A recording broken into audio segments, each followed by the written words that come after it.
وَلْتَكُن مِّنكُمْ أُمَّةٌ يَدْعُونَ إِلَى الْخَيْرِ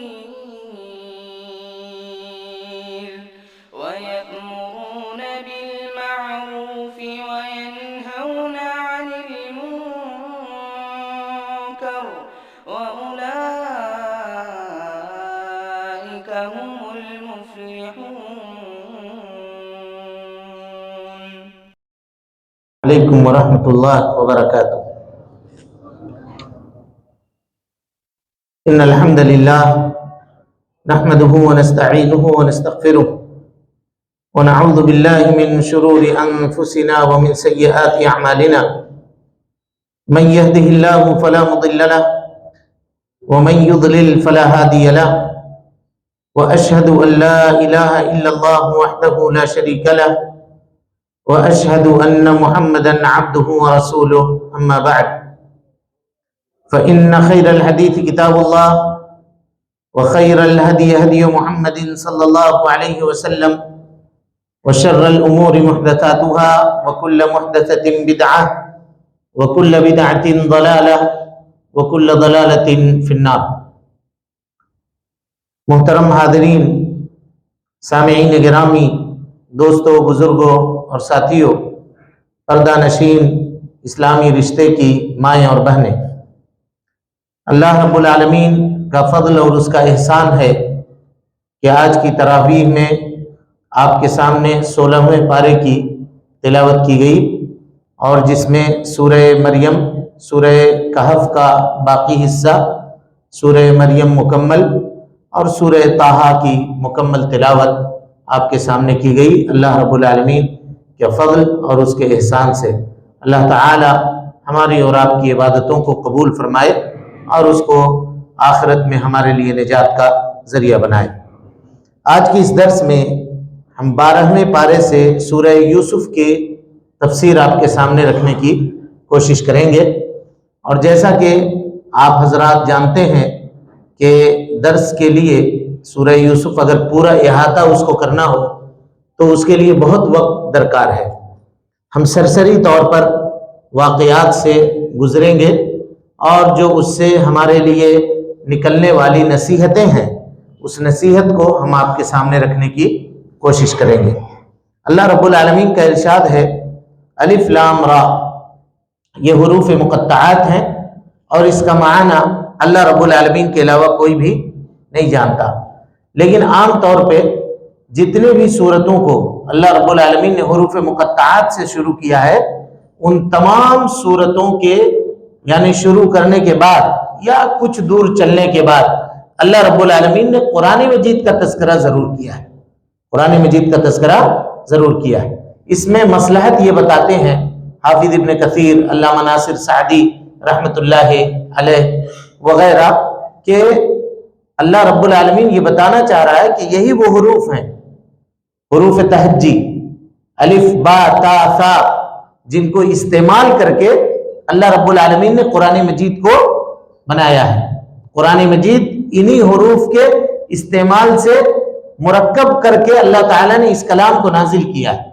تم بھی ان حروف کے جاننے والے ہو، تم بھی عربی زبان کے پڑھنے والے ہو، گرامر سے تم بھی واقف ہو، اگر تمہارے پاس طاقت ہے تو اس جیسی کتاب بنا کر کے لا کر کے پیش کرو۔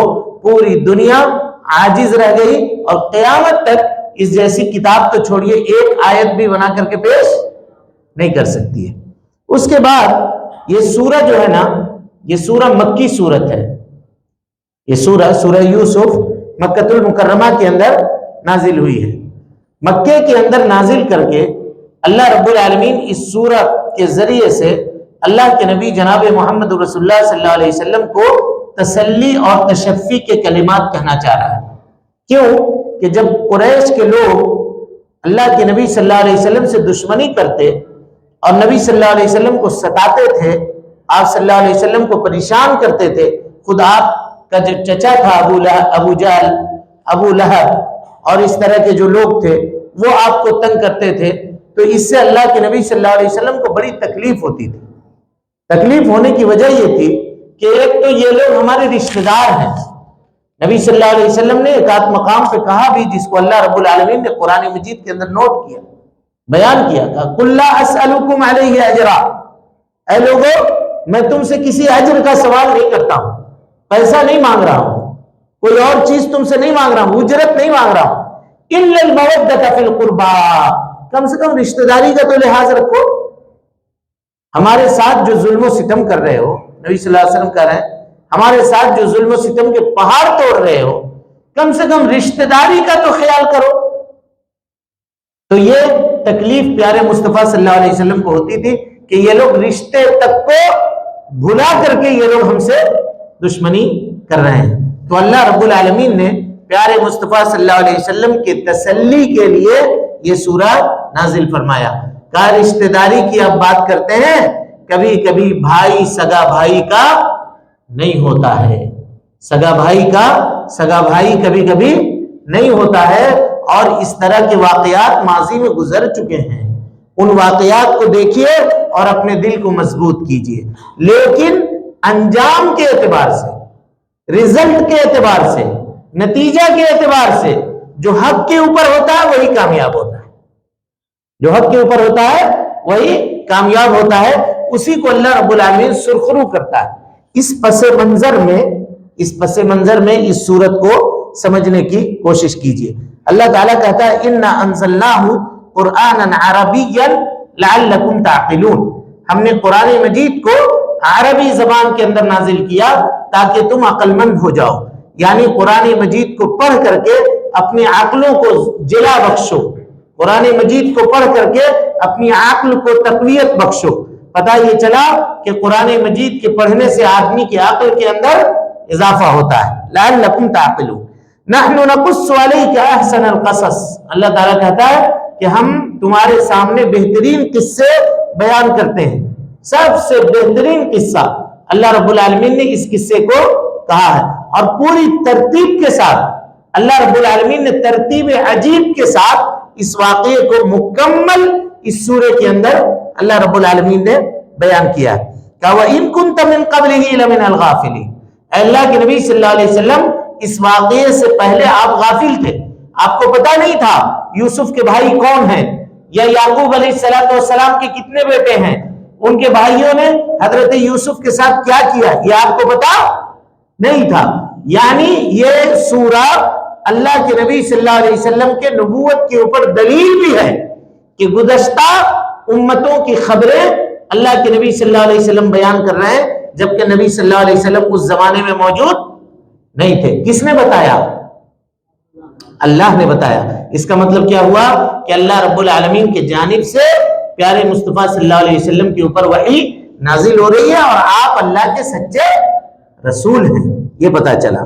کہ وَإِن كُنْتَ مِن قَبْلِهِ لَمِنَ الْغَافِلِينَ، اب یہاں سے قصہ شروع ہوتا ہے۔ کہ اِذْ قَالَ يُوسُفُ لِأَبِيهِ، حضرت یوسف علیہ السلام نے اپنے والد سے کہا۔ حضرت یوسف علیہ السلام ان کے سلسلے میں ایک مرتبہ ایک صحابی نے اللہ کے نبی صلی اللہ علیہ وسلم سے سوال کیا، کہا کہ دنیا میں سب سے معزز اور محترم آدمی کون ہے؟ کیا پوچھا؟ سب سے معزز اور محترم عزت دار آدمی کون ہے دنیا میں؟ تو اللہ کے نبی صلی اللہ علیہ وسلم نے کہا حضرت یوسف علیہ السلام۔ کون ہے؟ حضرت یوسف علیہ السلام۔ کہا کیوں؟ کہا کریم، خود کریم ہے، ابن کریم، ابن کریم، ابن کریم۔ یعنی آپ دیکھیے حضرت ابراہیم علیہ السلام نبی، ان کے بیٹے حضرت اسحاق علیہ السلام نبی، ان کے بیٹے حضرت یعقوب علیہ السلام نبی، ان کے بیٹے حضرت یوسف علیہ السلام نبی، 4 نسل انبیاء کی ہے ایک ساتھ۔ کہا کریم لوگ ہیں، کریم لوگ۔ صحابی نے کہا اللہ کے رسول میں ان لوگوں سے نہیں، میں عرب کے بارے میں پوچھ رہا ہوں۔ تو آپ نے کہا خیارکم فی الجاہلیہ، جاہلیت میں جو تم میں کا بہترین آدمی تھا، خیارکم فی الاسلام، وہ اسلام میں بھی بہتر آدمی ہے، اذا فقہوا، جب وہ دین کی سمجھ حاصل کرے، دین کی سمجھ حاصل کرے۔ یعنی نسب کے اعتبار سے بڑا نہیں ہوگا، دین کے اوپر عمل کرنے والا ہے، دین کی سمجھ حاصل کرنے والا ہے، کتاب و سنت کا علم اگر اس کو ہے تو اس اعتبار سے وہ کیا ہوگا؟ بڑا ہوگا۔ بہرحال کہا اذ قال یوسف لابیہ، حضرت یوسف علیہ السلام نے اپنے ابا سے کہا، ان کے ابا حضرت یعقوب علیہ السلام ہیں جو نبی ہیں، کہا انی رأیت 11 کوكبا والشمس والقمر رأیتهم لی ساجدین، میں نے یہ دیکھا ہے کہ 11 ستارے اور سورج اور چاند یہ مجھ کو کیا کر رہے ہیں؟ سجدہ کر رہے ہیں، مجھ کو سجدہ کر رہے ہیں۔ کوئی آدمی ایک ساتھ دیکھ سکتا ہے جی چاند، سورج، ستارہ؟ ہاں پھر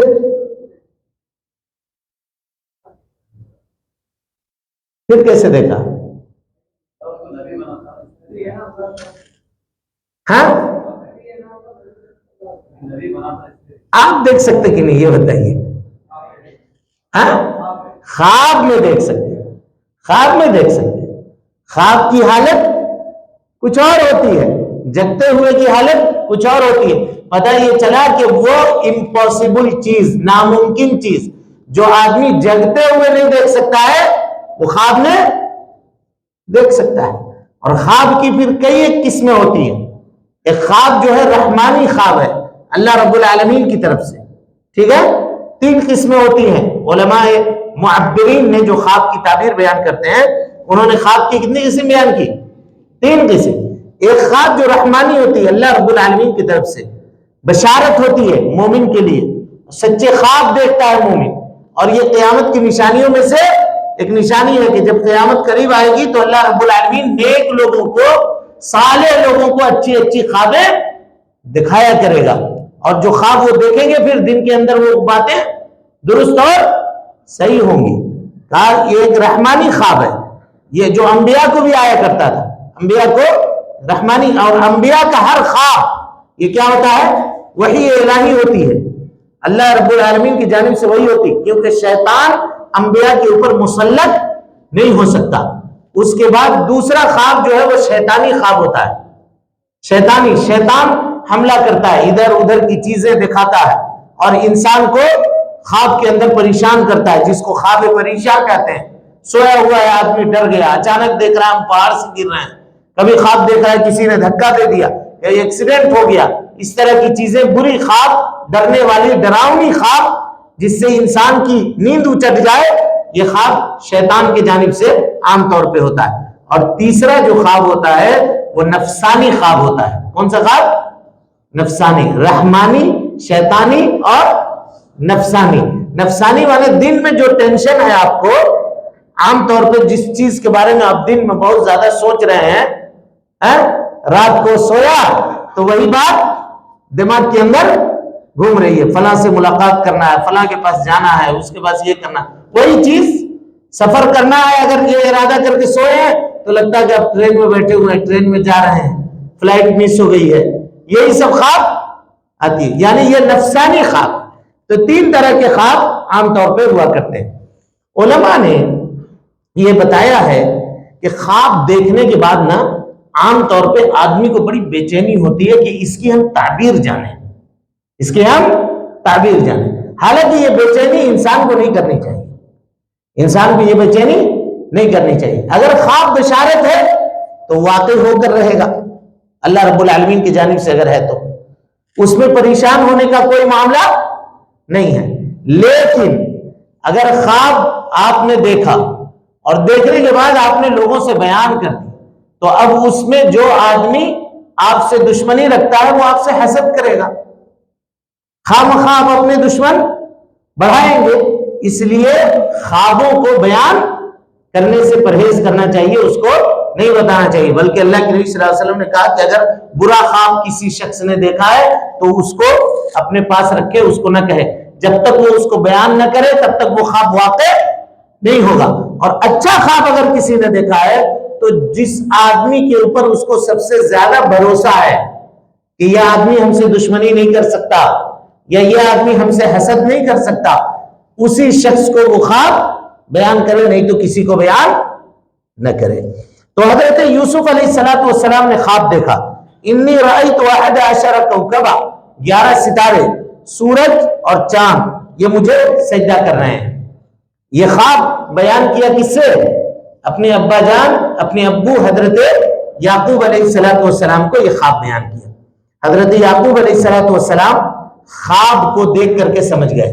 11 ستاروں سے مراد ان کے 11 بھائی، حضرت یوسف علیہ السلام کے 11 بھائی، اور سورج سے مراد ان کی ماں، اس لیے کہ سورج عربی میں مؤنث استعمال ہوتا ہے، تو سورج سے مراد ان کی ماں، اور چاند سے مراد ان کے ابا، چاند مذکر استعمال ہوتا ہے، تو چاند سے مراد ان کے ابا حضرت یعقوب علیہ السلام، یعنی 11 بھائی اور ماں باپ، یہ سب کس کو سجدہ کر رہے ہیں؟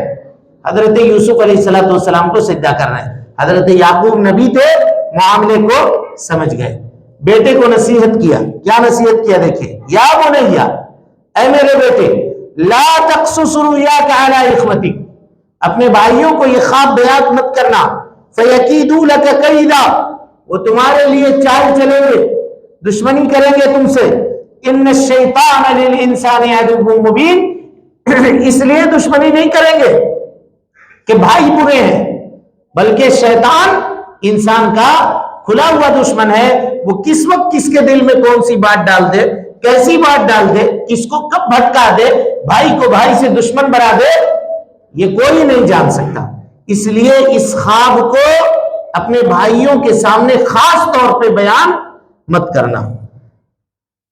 اللہ رب العالمین نے حضرت یوسف علیہ السلام کو چنا تھا کس کے لیے؟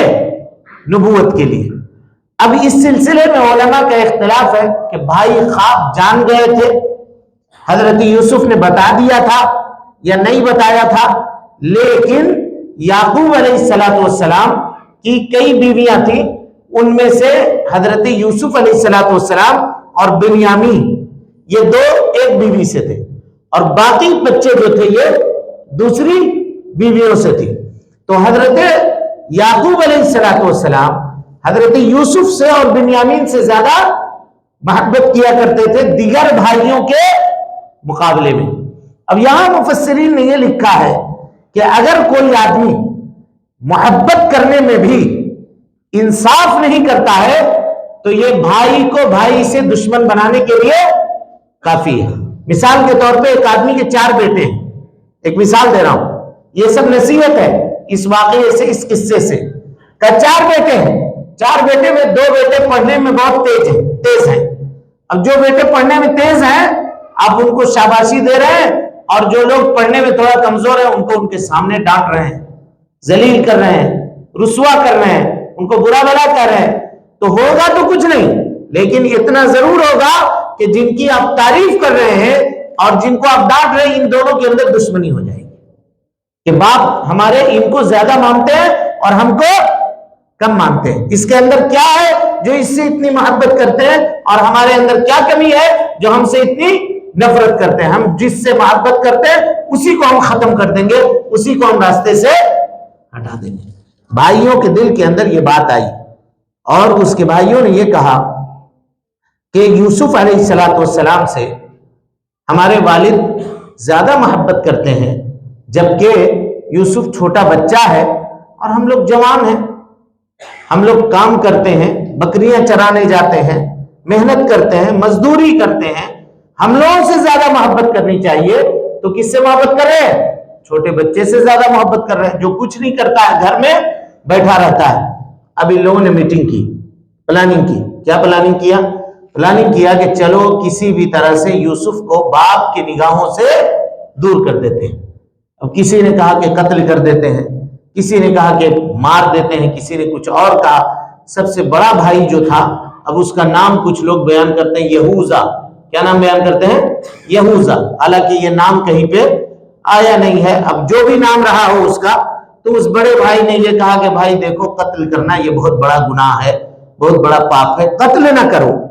ہاں اس کو دور ہی کرنا چاہتے ہو نا، کسی طریقے سے دور کر دو، کسی طریقے سے باپ کی نگاہوں سے اس کو الگ کر دو، لیکن اس کو قتل نہ کرو۔ اور اس کے بعد ہم لوگ کیا کریں گے؟ باپ کی نگاہوں سے دور کرنے کے بعد تکونوا من بعدہ قوما صالحین، اللہ رب العالمین کے سامنے آ کر کے اس گناہ سے معافی مانگ لیں گے، پھر ہم لوگ نیک بن جائیں گے۔ یعنی شیطان گناہ کرنے سے پہلے انسان کو ایسے ہی ورگلاتا ہے چلو نا ابھی یہ کام کر لو، اس کے بعد توبہ کر لینا، اس کے بعد استغفار کر لینا۔ ارے بھائی جان بوجھ کر کے کوئی آدمی گناہ کر رہا ہے، سوچ سمجھ کے گناہ کر رہا ہے، اور اس لیے گناہ کر رہا ہے کہ یہ گناہ کر کے توبہ کر لیں گے تو توبہ اس کی قابل قبول ہے؟ سورہ نساء کی آیت ہے، اللہ رب العالمین فرماتا ہے انما التوبۃ علی اللہ للذین یعملون السوء بجہالۃ، توبہ ان لوگوں کے لیے جو گناہ کو، برائی کو جہالت میں انجام دیتے ہیں، جان بوجھ کر کے زبردستی یہ کام کر رہے ہیں، ابھی چلو سود پہ پیسہ اٹھا لیتے ہیں، پھر اس کے بعد یہ کام کر لیں گے، سب کچھ کام ہو جائے گا، اس کے بعد اللہ سے توبہ کر لیں گے، اللہ سے معافی مانگ لیں گے۔ جان بوجھ کر کے اگر یہ کام اس طرح کا کوئی آدمی کرے تو یہ مناسب اور درست نہیں ہے۔ یوسف علیہ السلام کے بھائیوں نے وہی کہا کہ ابھی گناہ کر لیتے ہیں، یوسف کو دور کر دیتے ہیں، یوسف کو مار دیتے ہیں، بعد میں پھر توبہ کر لیں گے، استغفار کر لیں گے۔ جتنے گناہ کرنے والے لوگ ہیں شیطان ان کے دل کے اندر یہی باتیں داخل کرتا ہے۔ پھر یہ سارے کے سارے بھائی حضرت یوسف کے والد حضرت یعقوب علیہ السلام کے پاس گئے اور جانے کے بعد کہا کہ ہم لوگ پکنک کرنا جانا چاہتے ہیں، جنگل میں گھومنے پھرنے کے لیے جانا چاہتے ہیں، آپ سے گزارش ہے کہ آپ یوسف کو ہمارے ساتھ بھیجئے، گھومے پھرے گا، ٹہلے گا، دوڑے گا، بھاگے گا، کیا گھر میں آپ اس کو بٹھا کر کے رکھتے ہیں ہمیشہ؟ والد نے کہا کہ نہیں بھائی، اس کی جدائی ہم کو برداشت نہیں ہوتی ہے، میں اس کو اپنے سے الگ نہیں کروں گا، اور مجھے خوف ہے کہ تم کھیل کود میں لگے رہو اور یوسف کو آ کر کے بھیڑیا کھا جائے تو۔ دیکھیے باپ کا دل گواہی دے رہا ہے کہ کچھ نہ کچھ حادثہ ہونے والا ہے، پہلے ہی کہہ رہے ہیں کہ تم لوگ کھیل کود میں لگ جاؤ اور یوسف کو کہیں بھیڑیا کھا جائے، تم لوگ اس سے غافل ہو جاؤ تو بھائیوں نے کیا کہا کہ ہم لوگ جوان لوگ ہیں، لئن اکلہ الذئب ونحن عصبہ، ہم جوانوں کے ہوتے ہوئے اگر ہمارے چھوٹے بھائی کو بھیڑیا کھا لے اذن لخاسرون، تب تو ہم بہت خسارہ اٹھانے والے میں سے ہوں گے۔ ہماری جوانی کس کام کی، ہماری یہ طاقت کس کام کی کہ ہمارے چھوٹے بھائی کو بھیڑیا اٹھا کر کے لے جائے؟ کس طرح سے ورغلا رہے ہیں اور کس طرح سے معاملے کو بنا رہے ہیں۔ بہرحال حضرت یعقوب علیہ السلام نے دیکھا کہ ماحول خراب ہو رہا ہے تو نہ چاہتے ہوئے بھی بادل ناخواستہ انہوں نے یوسف علیہ السلام کو کیا کیا؟ حوالے کر دیا بھائیوں کے، اور بھائی لے کر کے اس کو چلے۔ لے کر جانے کے بعد بھائیوں نے ایک راستے کے اوپر ایک کنواں تھا جو مین سڑک جاتی تھی، اس راستے پر ایک کنواں تھا، اس کنویں پہ کیا کیا؟ حضرت یوسف علیہ السلام کو ڈال دیا۔ اس نیت سے ڈالا تاکہ کوئی قافلہ والا آئے ادھر سے تو قافلہ والا ان کو کیا کرے؟ اٹھا کر کے لے کر کے چلا جائے گا۔ اور انہوں نے یوسف علیہ السلام کے کپڑے میں کسی جانور کو ذبح کر کے یا مار کے اس میں خون لگا کر کے لے کر کے آئے۔ وَجَاءُوا أَبَاهُمْ عِشَاءً يَبْكُونَ، ہر روز جس وقت پر آ جاتے تھے اس وقت نہیں آئے، آج تاخیر کر کے آئے۔ شر شام آ جاتے تھے، مغرب کے وقت آ جاتے تھے، لیکن اب عشاء کے وقت آئے اور روتے پیٹتے دہاڑتے ہوئے آئے۔ والد نے پوچھا کیا ہوا؟ تو کہا کہ یوسف کو بھیڑیے نے کھا لیا، اور یہ اس کا کپڑا ہے، دیکھیے کپڑا خون سے لت پت ہے۔ والد نے کپڑے کو لیا، الٹ پلٹ کر کے دیکھا اور کہا کہ بڑا عقل مند بھیڑیا تھا، کپڑے کے اندر سے کھا لیا بچے کو اور کپڑے میں ایک خروچ تک نہ لگی۔ کہا بل سولت لکم انفسکم امرا، معاملہ تم لوگ بنا سنوار کر کے پیش کر رہے ہو، فصبر جمیل، میں صبر کروں گا۔ جوان بیٹوں کے سامنے بوڑھا باپ کیا کر سکتا ہے؟ اور اس کے بس میں ہے کیا کر سکتا ہے؟ فصبر جمیل، کہا میں صبر کروں گا اور اس معاملے کو میں اللہ رب العالمین کے حوالے کرتا ہوں، واللہ المستعان علی ما تصفون۔ اب اس کے بعد دیکھیے بھائی کتنا دشمنی کے اندر کتنا آگے جا سکتے ہیں، اس کا آپ اندازہ لگائیے۔ بھائیوں کے ایک گروپ نے یہ کہا کہ ہم لوگ گھر میں رہتے ہیں اور تم لوگ اس کنویں کے سامنے چھپ کر کے پہرا دو، بیٹھے رہو، دیکھو کوئی قافلہ والا آ کر کے یوسف کو اٹھاتا ہے کیا، نکالتا ہے کیا، اگر نکالے گا تو اس کے بعد خبر دینا۔ مدین سے قافلہ چل کر کے آ رہا تھا، مصر جا رہا تھا، اور پہلے زمانے میں جب قافلہ چلتا تھا تو شروع میں 3-4 آدمی کو آگے رکھا جاتا تھا، یہ لوگ پہلے جا کر کے دیکھتے تھے کہاں کون پانی کا انتظام ہے، کہاں اچھا میدان ہے، کہاں ٹھہرنے کا انتظام ہے، وہاں پہنچ کر کے جگہ صاف ستھری کر کے پانی وغیرہ جانوروں کے لیے بھر کے سب انتظام کر کے رکھتے تھے تاکہ پیچھے سے قافلہ آ کر کے وہاں ٹھہرے، وہاں آرام کرے۔ تو جب یہ لوگ پہنچے، صاف ستھرا زمین کی جگہ کی کر رہے تھے، اتنے میں پیچھے سے وہ قافلہ بھی آ گیا۔ اب جب ان لوگوں نے کنویں کے اندر ڈول ڈالا تو حضرت یوسف علیہ السلام نے رسی اندر سے پکڑ لی، اور ان لوگوں نے جب کھینچا تو دیکھا کہ خوبصورت بچہ ہے۔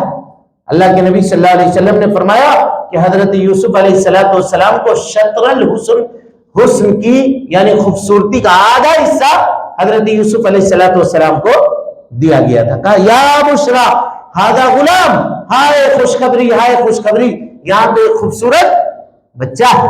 اور خوبصورت بچے کو لے قافلے والوں نے اپنے سردار کے پاس لے جا کر کے رکھا، اس کو یہ کیا۔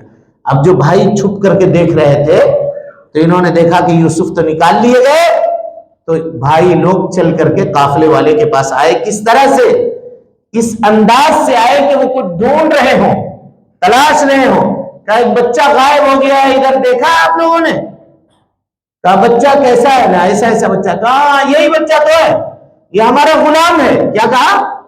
ہمارا غلام ہے۔ بھائی کو کیا کہا؟ غلام ہے، میرے گھر سے بھاگ کے آ کے اس کنویں میں چھپا ہوا تھا، اگر تم اس کو لے کر جانا چاہتے ہو تو لے لو، لیکن اس کی قیمت تم کو ادا کرنی پڑے گی۔ کہا کیا قیمت ہے؟ قرآن مجید نے کہا وَشَرَوْهُ بِثَمَنٍ بَخْسٍ دَرَاهِمَ مَعْدُودَةٍ، بھائیوں نے حضرت یوسف علیہ السلام کو قافلے کے ہاتھوں چند درہموں میں، چند روپیوں کے عوض کیا کیا؟ بیچ دیا۔ دیکھیے نبی ہے، ہونے والے نبی ہیں، آزاد ہیں، شریف باپ کے بیٹے ہیں، شریف خاندان کے ہیں، لیکن کیا کر دیے گئے؟ غلام بنا کر کے بیچ دیے گئے۔ اب بیچنے والا کوئی دوسرا نہیں، بیچنے والا بھائی ہے۔ آج ہم لوگ کہتے ہیں کہ ہمارے بھائی نے ہمارے ساتھ یہ ظلم کیا، فلاں نے ہمارے ساتھ یہ ظلم کیا، فلاں نے ہمارے ساتھ یہ زیادتی کی۔ کیا زیادتی کی؟ جو زیادتی حضرت یوسف علیہ السلام کے اوپر ان کے بھائیوں نے کی ہے، اس کے باوجود بھی حضرت یوسف نے بدلہ لیا، بھائی سے بدلہ لیا۔ آج کل کہتا ہے کہ بھائی اگر میرے سامنے آ جائے تو میں گولی مار دوں گا، میرے ساتھ ایسا کیا، میں اس کو چھوڑوں گا نہیں، میں اس کو معاف نہیں کروں گا۔ قرآن مجید کے ان واقعات کو سن کر کے ہم کو یہ نصیحت ملتی ہے کہ آدمی کو اپنا دل ہمیشہ بڑا رکھنا چاہیے، کوئی اس کے ساتھ کچھ بھی کرے، کوئی جس طرح کا ظلم و ستم کرے اس کو کرنے دینا چاہیے۔ بہرحال اب یہ قافلے والے لے کر کے چلے، اور اللہ تعالیٰ کی مصلحت بھی دیکھیے کیسی مصلحت ہوتی ہے۔ اگر اللہ تعالیٰ آزمانا چاہتا ہے کسی کو، یہاں پہ سب کا امتحان ہے، حضرت یعقوب کا بھی امتحان ہے، حضرت یوسف کا بھی امتحان ہے۔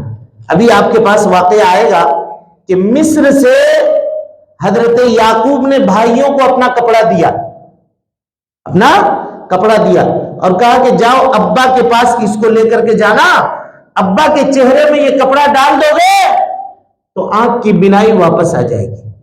قرآن کیا کہتا ہے؟ وَلَمَّا فَصَلَتِ الْعِيرُ، جب وہ کپڑا لے کر کے چلنے والا چلا تو حضرت یعقوب کو کنعان میں خوشبو آ گئی۔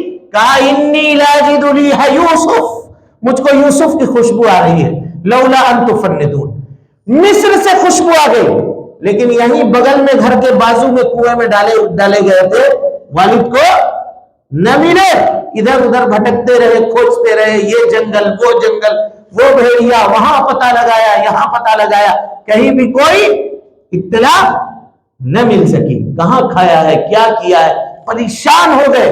لیکن نہیں، اللہ تعالیٰ جب کرنا چاہے ہر چیز کا وقت مقرر ہے۔ ایک آدمی لوگ کہتے ہیں نا کہ یار ہم اتنا محنت کرتے ہیں ہم کو نہیں ہوتا ہے، ہم کو روزی نہیں ملتی۔ ارے بھائی جس دن اللہ رب العالمین آپ کو دینا چاہے گا اس دن آپ کو دے گا، آپ کے ہاتھ میں محنت کرتے رہیے۔ حضرت یعقوب ڈھونڈتے رہے، تلاشتے رہے، بیٹوں کو بھیجتے رہے، بیٹے کے تعلق سے کبھی بے فکر نہ ہوئے، دعا کرتے رہے، مانگتے رہے۔ اللہ رب العالمین نے بیٹا دیا، اور نبی بنا کر کے دیا، بادشاہ بنا کر کے دیا۔ چھوٹا بیٹا کو لیا تھا اس وقت کچھ نہیں جانتے تھے، کچھ نہیں کرتے تھے، اور اللہ تعالیٰ نے جب دیا تو کیا کیا؟ بادشاہ بنا کر کے دیا، نبی بنا کر کے دیا بوڑھے باپ کو۔ اس سے زیادہ اور کیا انعام چاہیے تھا، ہے نا؟ تو اللہ تعالیٰ کی آزمائش ہوتی ہے کبھی کبھی، انسانوں کو کبھی بھی گھبرانا نہیں چاہیے، اللہ کے حضور میں کبھی بھی شکایت نہیں کرنی چاہیے، بلکہ صبر کے ساتھ، استقلال کے ساتھ، پوری قوت اور پوری طاقت کے ساتھ اس امتحان کا مقابلہ کرنا چاہیے۔ اللہ رب العالمین ضرور اس سے خیر چاہتا ہے۔ مصیبت کے دن ہمیشہ نہیں رہتے، ہر کالی رات کی صبح ہوتی ہے کہ نہیں ہوتی ہے؟ رات جتنی بھی کالی ہو جائے وہ رات گزر جائے گی، صبح کی روشنی آئے گی۔ یہ عقیدہ رکھنا چاہیے، یہ ایمان رکھنا چاہیے۔ اگر آج مصیبت ہے، آج دکھ ہے، آج پریشانی ہے، بچے چھوٹے چھوٹے ہیں، پریشانی ہے، کل بچے بڑے ہوں گے، انشاءاللہ دولت کی ریل پیل ہو جائے گی، مال و دولت سے اللہ تعالیٰ نواز دے گا، سب کچھ عطا کر دے گا۔ یہ عزم مصمم اور یہ پختہ یقین اور اللہ رب العالمین سے یہ اچھا گمان ہونا چاہیے، اللہ رب العالمین نوازنے کے لیے تیار ہے۔ مصر کے بازار میں پہنچے حضرت یوسف علیہ السلام۔ بازار میں جس طرح سے غلاموں کو فروخت کیا جاتا ہے ویسی بازار کے اندر سجا دیے گئے۔ ایک شخص عزیز مصر تھا، بڑا منسٹر تھا مصر کا، بادشاہ تو نہیں تھا لیکن وہ منسٹر تھا، وزیر تھا۔ وہ گزر رہا تھا، اس کی نگاہ پڑ گئی کس پر؟ حضرت یوسف علیہ السلام پر۔ کہا دیکھا بڑا خوبصورت بچہ ہے، انہوں نے حضرت یوسف علیہ السلام کو کیا کیا؟ خرید لیا۔ اب دیکھیے اللہ کے نبی ہیں، ہونے والے نبی ہیں، نبی کے بیٹے ہیں، دو دو بار بیچے گئے۔ کتنے بار بیچے گئے؟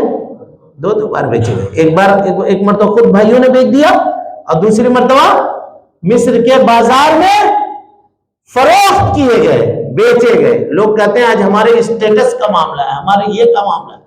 یہ سب کسی بات کو حضرت یوسف نے یاد ہی نہیں رکھا، سب بھول گئے، سب بھول گئے اور بھائیوں کو معاف کر دیا۔ اس کے بعد کیا ہوا دیکھیے، عزیز مصر خرید کر لے کر گیا، اور لے جانے کے بعد اپنی بیوی سے اس نے کیا کہا کہ یوسف علیہ السلام کا اچھے سے اس کے رہنے سہنے کا انتظام کرو۔ وقالت لامرأته اکرمی مثواه عسى ان ينفعنا، ہو سکتا ہے یہ مستقبل میں ہم لوگوں کو فائدہ دے، او نتخذه ولدا، یا ہو سکتا ہے ہم اس کو اپنا بیٹا بنا لیں۔ اس سے پتا چلا کہ ان دونوں کو، میاں بیوی کو، عزیز مصر کو بیٹا نہیں تھا، ہو سکتا ہے ہم اس کو بیٹا بنا لیں۔ اللہ تعالیٰ کہتا ہے وَكَذَلِكَ مَكَّنَّا لِيُوسُفَ فِي الْأَرْضِ، اسی طرح سے ہم نے یوسف کو تمکین عطا کر دی۔ دیکھیے کہاں کنویں میں پھینکا تھا، وہاں سے نکل کر کہاں پہنچ گئے؟ مصر کے محل کے اندر پہنچ گئے۔ حضرت عبداللہ ابن مسعود رضی اللہ تعالیٰ عنہ کہتے ہیں کہ دنیا میں 3 لوگوں نے بڑی عقل مندی اور بڑی فراست کا کام کیا۔ 3 لوگوں نے، یعنی ان کی فراست، ان کی عقل مندی، ان کی مستقبل کی پلاننگ یہ بہت زبردست ہے 3 لوگوں کی۔ کہا کون کون 3 لوگ؟ کہا ایک وہ جس نے حضرت یوسف علیہ السلام کو خریدا تھا، اس نے کیا کہا اکرمی مثواہ، اچھے سے رکھو، عزت سے رکھو، اس کو صحیح سے رکھو، ہو سکتا ہے اس کو ہم بیٹا بنا لیں۔ ہونے والے نبی کی اس نے پرورش کی، ایک یہ۔ اور دوسرا وہ دونوں بچیاں جن کے بکریوں کو حضرت موسیٰ علیہ السلام نے پانی پلایا تھا، باپ سے جا کر کے کیا کہتی ہیں وہ؟ کہ ابو جان آپ کو مزدور کی ضرورت ہے، اگر مزدور آپ رکھنا چاہتے ہیں اس کو مزدوری پہ رکھ لیجئے، وہ قوی امین ہے، بڑا طاقتور ہے اور امانت دار ہے۔ شعیب نے، وہ شعیب علیہ السلام نہیں ہے، کچھ لوگ کہتے ہیں کہ شعیب علیہ السلام، حضرت موسیٰ علیہ السلام اور شعیب علیہ السلام کا زمانہ بہت دور ہے۔ وہ شعیب کوئی نیک آدمی شعیب ہے جو مدین کے اندر رہا کرتے تھے۔ بہرحال تو انہوں نے، شعیب نے کیا کیا، اپنی بیٹیوں سے حضرت موسیٰ علیہ السلام کا نکاح کر دیا اور اس کے بعد وہاں سے نکلے اور نبی بنائے گئے، پھر مصر میں پہنچے۔ اور تیسرا شخص کہتے ہیں کون ہے؟ کہا حضرت ابو بکر صدیق رضی اللہ عنہ۔ کہا کیسے؟ کہا کہ جب انتقال سے قبل خلیفہ وہ بنا کر کے گئے حضرت عمر ابن خطاب رضی اللہ تعالیٰ عنہ کو، اور 10.5 سال تک حضرت عمر ابن خطاب رضی اللہ تعالیٰ عنہ نے حکومت کی اور آدھی دنیا کے اوپر اسلام کا پرچم لہرا دیا۔ کہ اس وقت لوگ مرتد ہو رہے تھے، ڈاواڈول تھا معاملہ، اس وقت ضرورت تھی عمر جیسے مضبوط آدمی کی، قوت اور ارادے والے آدمی کی، ایسے آدمی کی جس سے لوگ خوف کھائیں اور جو اللہ رب العالمین کے بندوں کے تعلق سے خوف کھانے والا ہو، ڈرنے والا ہو۔ حضرت ابوبکر صدیق رضی اللہ تعالیٰ عنہ نے کس کو خلیفہ بنا دیا؟ حضرت عمر ابن خطاب کو۔ کہا یہ تین لوگوں نے بڑی فراست اور بڑی عقل مندی کا اور بڑی دور اندیشی کا کام کیا جو آگے چل کے امت کے لیے بڑا فائدہ ہوا۔ بہرحال حضرت یوسف علیہ السلام اب مصر کے محل میں رہنے لگے سکون سے، اطمینان کے ساتھ۔ اب آزمائش حضرت یوسف کی شروع ہوتی ہے۔ جوان ہوئے، قوت و طاقت والے ہوئے۔ عزیز مصر جو تھا، جو گورنر تھا، اس کی جو بیوی تھی، اس کی نیت حضرت یوسف علیہ السلام کے اوپر خراب ہو گئی۔ اس نے کیا کیا؟ دروازے بند کیے اور حضرت یوسف علیہ السلام کو برائی کے اوپر ابھارا، کہا ہی تلک۔ قرآن مجید کہتا ہے وَلَقَدْ هَمَّتْ بِهِ، وہ ارادہ کر چکی تھی، وَهَمَّ بِهَا، اور انہوں نے بھی ارادہ کر لیا تھا۔ کچھ لوگ کہتے ہیں کہ نہیں، حضرت یوسف نے ارادہ نہیں کیا تھا، ارادہ نہیں کیا تھا اور اس کے بعد بھاگے، تب تو یہ کمال کی بات ہی نہیں ہوئی۔ آدمی ارادہ کر لے اور اس کے بعد اللہ کے خوف سے اپنے ارادے کو کچل دے، یہ کامیابی کی بات ہے، یہ بات ہے اصل اللہ والے کی، اور یہ اسی کو کہتے ہیں اصل مردانگی کی بات، کہ اللہ رب العالمین کے حکم کے لیے آدمی اپنی خواہشات نفسانی کو خون کر دے، اس کو کچل کر کے رکھ دے کہ نہیں، اللہ کا حکم نہیں ہے، اب یہ کام ہم نہیں کریں گے۔ اس نے ارادہ کر لیا تھا۔ لولا رأى برہان ربی، اگر اللہ رب العالمین کے برہان کو نہ دیکھتا، اللہ رب العالمین کی دلیل کو نہ دیکھتا۔ اللہ تعالیٰ کی دلیل کیا تھی؟ بعض لوگوں نے بہت طرح کی باتیں کہی ہیں، کہا کہ اللہ تعالیٰ نے حضرت یعقوب کو ان کی نگاہوں کے سامنے لے آیا جو دانت کے اندر اپنی انگلیاں ڈالے ہوئے تھے، کچھ نے کچھ اور کہا، کچھ نے کہا کہ کچھ آیت لکھ کر کے سامنے آ گئی جس کو حضرت یوسف نے پڑھا۔ میرے بھائی، اللہ نے اس کا ذکر نہیں کیا ہے اور حدیث میں کہیں بھی اس کا کوئی تذکرہ نہیں ہے، اسی لیے اس کو یوں ہی لپیٹ کر رہنے دیجئے کہ یہ اللہ تعالیٰ کی کیا دلیل تھی۔ حضرت یوسف علیہ السلام نے دیکھا اور وہ کیا ہو گئے؟ برائی سے بچ گئے اور وہاں سے بھاگے۔ جب بھاگے وہ تو پیچھے پیچھے عورت بھی دوڑنے لگی اور پیچھے سے آپ کا کپڑا پکڑ کر کے جب دروازے کے پاس پہنچے اور دروازہ کھولنے لگے تو پیچھے سے کپڑا پکڑ کر کے اس نے کھینچا تو کپڑا پیچھے سے پھٹ گیا اور دروازہ بھی کھل گیا۔ سامنے عزیز مصر جو مالک تھا وہ کھڑا موجود تھا۔ اب عورت پلٹ گئی، اس نے کیا کہا کہ فما جزاء من اراد بذلک سوءا، آپ کے گھر والے سے جو کوئی برائی کا ارادہ کرے، دیکھیے کیا کہہ رہی ہے، برائی کرے نہیں کہا، اگر برائی کرے کہتی وہ عورت تو شوہر کی نگاہ میں خود بھی گر جاتی، برائی کیا اگر کہہ دیتی تو شوہر کی نگاہ میں خود گر جاتی۔ کہا برائی کا ارادہ کرے، یعنی پورا الزام کس کے اوپر ڈالا؟ حضرت یوسف علیہ السلام کے اوپر ڈالا۔ برائی کا ارادہ کرے الا ان یسجن وعذاب علیم، آپ کیا کیجئے گا؟ اس کو قید میں ڈالیے گا یا عذاب علیم دیجئے گا، دردناک عذاب دیجئے گا۔ حضرت یوسف نے کہا کہ میں بے قصور ہوں، اس نے مجھ کو ورغلانا چاہا تھا، اس نے مجھ کو بہکانا چاہا تھا۔ بہرحال اب فیصلہ کیسے ہو؟ کورٹ تک، کچہری تک معاملہ پہنچا تو اسی عورت کے گھر والے نے میں سے کسی نے گواہی دیا، کچھ لوگ کہتے ہیں چھوٹا بچہ نے گواہی دیا، یہ معاملہ صحیح نہیں ہے، کوئی عقل مند آدمی تھا، ہوش والا تھا، سوجھ بوجھ رکھنے والا تھا، اس نے یہ گواہی دی کہ بھائی دیکھو معاملہ اتنا آسانی سے فیصلہ نہیں کر سکتے، لیکن ہاں چھینا جھپٹی کا معاملہ ہوا ہے تو یوسف کی قمیص لا کر کے دیکھو، اگر اس کی قمیص سامنے سے پھٹی ہوئی ہے تو اس کا مطلب یہ ہے کہ یہ اقدام کرنے والا تھا اور عورت نے اس کی قمیص کو پھاڑا ہے، اور اگر پیچھے سے پھٹی ہے تو اس کا مطلب یہ ہے کہ یہ بھاگ رہا تھا جان بچا کر کے، عورت پیچھے سے دوڑ کر کے اس کے اوپر حملہ کرنے والی تھی۔ فلما رأى قمیصہ قد من دبر، جب قمیص لایا گیا تو دیکھا کہ قمیص کہاں سے پھٹا ہے؟ پیچھے سے پھٹا ہے۔ تو عزیز مصر نے کہا کہ یہ تمہاری بدماشی ہے، اپنی بیوی سے کہا یوسف عارض عن ھذا، کہا یوسف بھول جاؤ اس کو، گھر کی بات ہے، گھر کی عزت ہے، اس کو یہیں رہنے دو، اور اپنی بیوی سے کہا واستغفری لذنبک، تم اپنے گناہوں کی معافی مانگو، تم انک کنت من الخاطئین، تم ہی خطا کار، تم ہی نے غلطی کی ہے، اس نے غلطی نہیں کیا ہے۔ اب اس کے بعد کہتے ہیں کہ عشق اور مشک یہ دونوں چھپتا نہیں ہے، یہ دونوں چھپتا نہیں ہے، پھیل جاتا ہے۔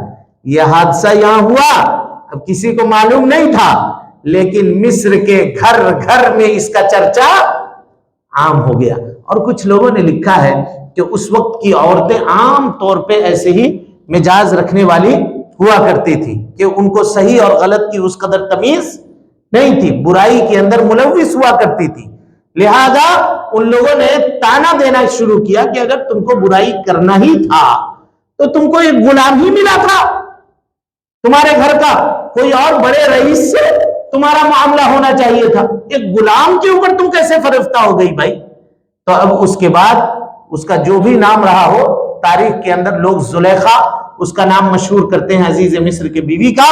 اس نے ایک چال چلی، اور وہ چال کیسی تھی، پھر کس طرح سے قید میں گئے، قید سے کیسے نکلے، پھر اللہ نے ان کو کس طرح سے نبی بنایا، اس سارے واقعات کی تفصیلات اور اس میں حاصل ہونے والے دروس ہم انشاءاللہ کل کے درس میں آپ کے سامنے بیان کریں گے۔ اللہ رب العالمین سے دعا ہے کہ اللہ تعالی ہمیں اور آپ کو حسن عمل کی توفیق دے۔ رب العالمین ہم سب کی اصلاح فرمائے، نیکیوں کو قبول کرے، سیئات سے درگزر فرمائے، جب تک زندہ رکھے دین اسلام پہ زندہ رکھے، اور جب اٹھائے ایمان پہ اٹھائے۔ آمین۔ وآخر دعوانا ان الحمدللہ رب العالمین۔